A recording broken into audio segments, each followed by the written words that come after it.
Bom dia, sétimo ano! Como vocês estão? Eu estou com saudade. Hoje eu, professora Raquel Oliveira de Jesus, iremos conversar sobre sujeito e predicado.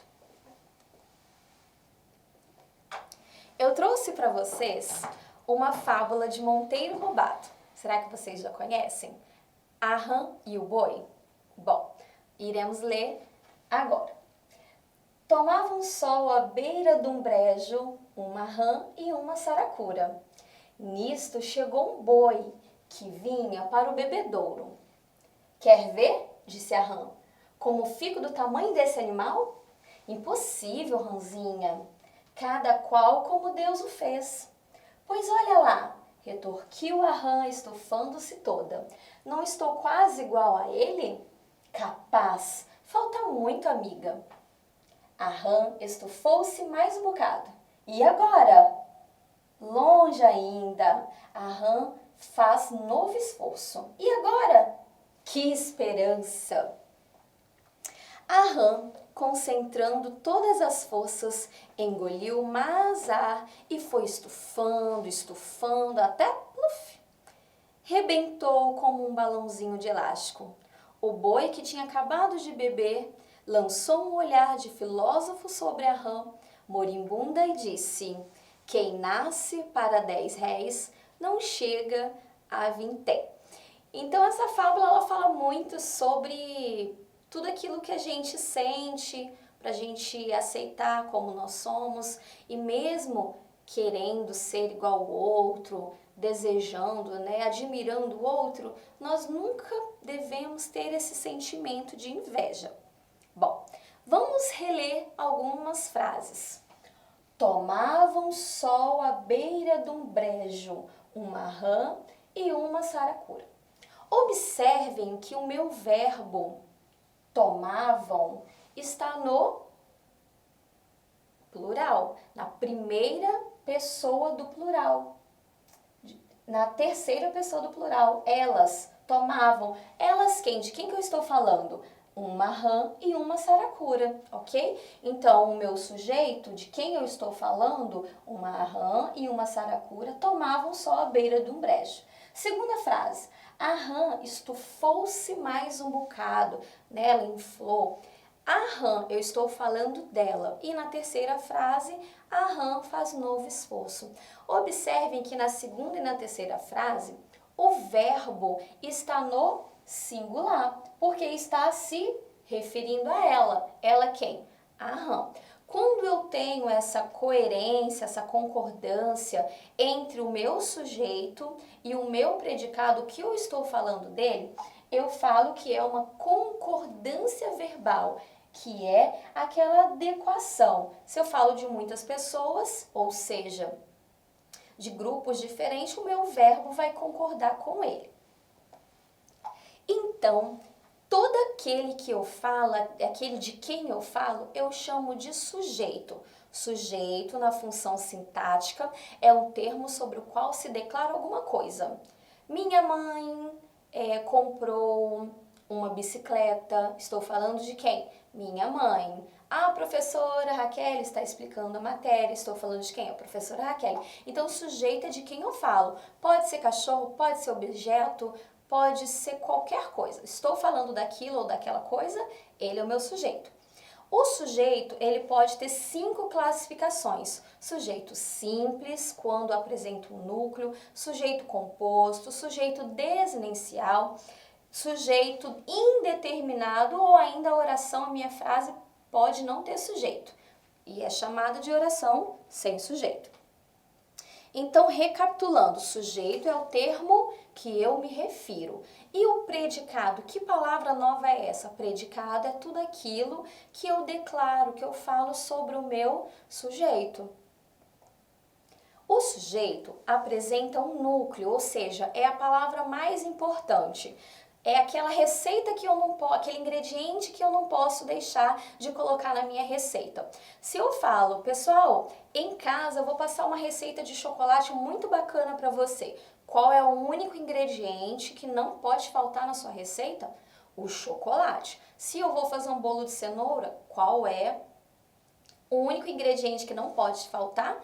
A cenoura. Então, olha só. Os sujeitos determinados, que eu determino, que eu sei quem é, eles são chamados de simples, composto e desinicial. Vamos conhecer agora o sujeito simples. O sujeito simples é aquele que apresenta apenas um núcleo. O que é o núcleo? Núcleo é o substantivo ou ainda o pronome, mas o núcleo é aquela parte principal de quem eu estou falando. As pessoas muitas vezes desejam algo impossível. Estou falando de quem? As pessoas. Segundo exemplo, a minha mãe gosta de fazer bolo. Estou falando da minha mãe. E terceiro exemplo, meus amigos são os melhores do mundo. Estou falando de quem? Meus amigos. Observem que dentro desse sujeito eu tenho uma palavra que é mais importante, que se destaca. Pessoas, mãe e amigos. Ou seja, são os núcleos do sujeito. Observem que eles são substantivos. E o que é o sujeito composto? O sujeito composto, ele apresenta mais de um núcleo, 2 ou mais de um núcleo. Quando eu falo a minha mãe, eu estou falando mãe é um núcleo. Se eu ainda falar as mães da escola CA são maravilhosas, são presentes na escola, eu ainda só tenho um núcleo, porque eu estou falando das mães. Um núcleo, mães. Agora, se eu falar as mães e os pais dos alunos do CA são bastante presentes. Então, eu tenho 2 núcleos, porque eu tenho mães e pais. Vamos ler os exemplos que eu trouxe para vocês. A insatisfação e a raiva podem trazer sérios problemas para a nossa vida. Falando lá sobre aquela fábula que a gente conheceu, que a gente leu agora, a insatisfação e a raiva. Eu tenho 2 núcleos, 2 tipos de sentimentos. Segundo exemplo, meu pai e meu avô são parecidos. Eu estou falando do meu pai e eu ainda estou falando do meu avô. Observem que tem o e aqui, né? Uma conjunção aditiva, um e outro. E terceiro exemplo, Eleide e Rafaela são as pedagogas da nossa escola. Estou falando de quem? Eleide e Rafaela, são substantivos diferentes, então eu tenho 2 núcleos. E o que seria esse sujeito desinencial? Vamos lembrar lá do meu verbo, o que seria desinência? Eu tenho radical, tirei o meu radical, tudo aquilo que sobra se chama desinência. Então, a desinência é a terminação do meu verbo. Então, no meu sujeito, eu tenho que observar quem? O meu verbo. Observem. Concordamos com algumas coisas, mas discordamos das outras, né? De outras. Quem concordamos? Observem que o verbo está na primeira pessoa do plural. Nós concordamos. Então, não tem aqui, ele está oculto, mas eu consigo ver que esse meu verbo está na primeira pessoa do plural, de acordo com a análise da desinência. Por isso que eu posso chamar esse sujeito de desinencial ou oculto. Segundo exemplo, fizemos um delicioso bolo de chocolate. Quem fez? Nós fizemos. Fizemos. Mais uma vez, primeira pessoa do plural. Observem que eu estou ali, eu estou incluso naquela ação. E terceiro exemplo, li um belíssimo poema de Cora Coralina. Li. Quem leu? Eu li. Primeira pessoa. Então, eu pratiquei a ação. Muito simples. Ela vai estar oculta ali na minha oração. Temos aqui uma tirinha para vocês. Hoje vou plantar uma árvore, ler um livro, arrumar o meu quarto. Hoje vou passear com o meu cachorro, comer todos os legumes. Hoje eu vou deixar tudo para amanhã. Cansei, é sexta-feira. Então, olha só. Quem está praticando essa ação? Hoje, vou. Quem vai? Eu. Ok? Temos aqui um sujeito desinencial. A gente vai agora analisar esta seguinte frase. Hoje eu vou deixar tudo para amanhã. Observem, quem vai? Eu. Eu vou deixar tudo para amanhã. Então, eu tenho aqui um predicado antes do meu sujeito e depois. Que eu vou fazer o quê? Vou deixar tudo para amanhã. Quando? Hoje, ok? O sujeito apresenta um núcleo. Se eu pedir para vocês, nessa oração, classificar o tipo de sujeito, sujeito simples, porque só apresenta um núcleo. E tudo aquilo que sobra se chama predicado. Recapitulando sobre o sujeito simples e o sujeito composto, que são os sujeitos que nós temos que fixar agora. Sujeito simples é aquele que apresenta apenas um núcleo, ok? E o sujeito composto que apresenta 2 ou mais núcleos. O primeiro exemplo. A motosserra tão grande, enorme, é poderosa. Eu estou falando de quem? A motosserra. Observem que é um sujeito explícito, né? Todo mundo que lê consegue saber de quem que nós estamos falando. E no sujeito composto, o homem e a motosserra são poderosos. Eu tenho um sujeito composto porque eu tenho 2 núcleos, o homem e a motosserra. Já que a gente já conversou sobre o sujeito, que é aquele termo que eu estou conversando, que eu estou falando, e o que seria o predicado? Predicado é tudo aquilo que eu estou falando do meu sujeito. Observe essa tirinha. Acabaram de ouvir o panorama mundial. Mafalda, você pegou os meus cremes? Só os de beleza. A Mafalda faz aquele trabalho, né, aquela conscientização para a gente proteger o mundo. E é isso que nós estamos fazendo agora, estando em casa, nesse período de isolamento social. Predicado verbal é quando aquilo que eu falo do sujeito tem como um termo essencial o meu verbo. O núcleo do predicado, a palavra mais importante do meu predicado é o verbo. E o que seria o predicado nominal? É quando o núcleo do meu predicado é alguma característica de quem? Ou do sujeito ou ainda do predicado. E eu tenho sempre aqui a presença de um verbo de ligação. Simples, predicado verbal, ou seja, a partir do verbo, eu tenho que analisar o meu verbo. Se o meu verbo é significativo, eu tenho um predicado verbal. Se o meu verbo não for significativo e sim aquilo que eu falo depois dele for o mais importante, eu tenho um predicado nominal. Vamos agora estudar alguns exemplos sobre o predicado verbal. Falei com a professora. Falar. Falar é uma ação que todo mundo entende, eu estou falando. Passei em frente ao shopping, a mesma coisa. Eu estou passando, eu estou caminhando, é uma ação concreta. Caminhei com a minha mãe ontem, também. Bem significativo. Maria comprou muitas roupas naquela loja. E João e Maria estão brincando. Brincar também é uma ação muito significativa. Então, nós temos aqui exemplos de predicados verbais. E o que seria o predicado nominal? As características atribuídas ao sujeito são chamadas de predicativo do sujeito, ou seja, eu tenho aqui a presença de verbos de ligação e ainda um adjetivo que está se referindo ao sujeito. Então, eu chamo de predicativo do sujeito.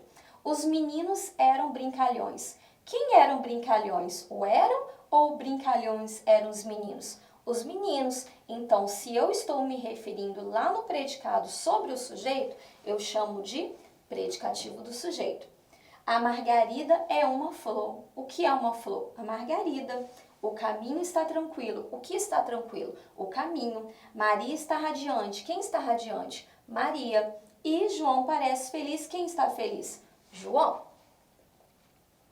Nós temos aqui uma tirinha também que fala os cães são estúpidos, de acordo com a menina. Eu não penso assim, penso que são espertos. Somos afortunados em ter cães junto de nós. Penso que tendo cães conosco, temos um mundo melhor.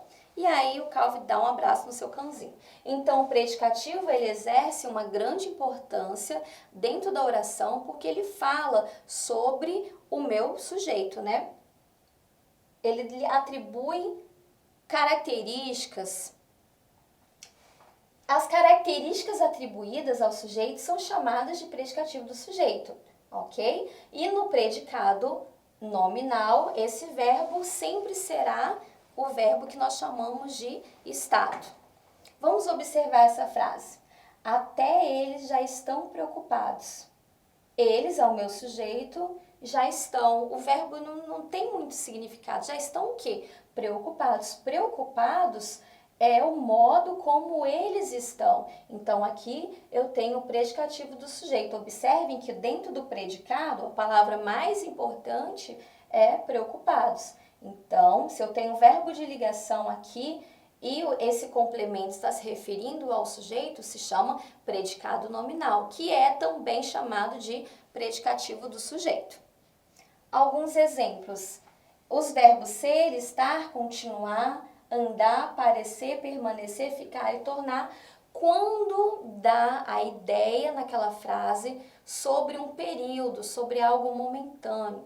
Nós chamamos de verbos de ligação ou verbos de status ou ainda verbos relacionais. Um muito utilizado é o verbo ser. Eu era, eu sou, né? Nessa frase, a casa é bonita. A casa é bonita, a casa foi bonita, então a casa era feia. Observem que teve aqui uma alteração. E o que é que a casa é? Bonita. Então, bonita é o meu predicativo do sujeito. Temos aqui outros exemplos que eu vou pedir para vocês lerem em casa, tá bom? Vou mandar esse material para vocês, os slides também lá pelo plural. Acessem. Então, o substantivo, ou a palavra que atua na frase como substantivo, né? A palavra substantivada, e o pronome atuam como predicativos do sujeito. O adjetivo ou locução adjetiva, a lua parecia encantada, as estrelas eram de papel, e também predicativo do sujeito, o numeral, os planetas eram 9. O que são 9? O que eram 9? Os planetas. E ainda, agora são 8. O que são 8?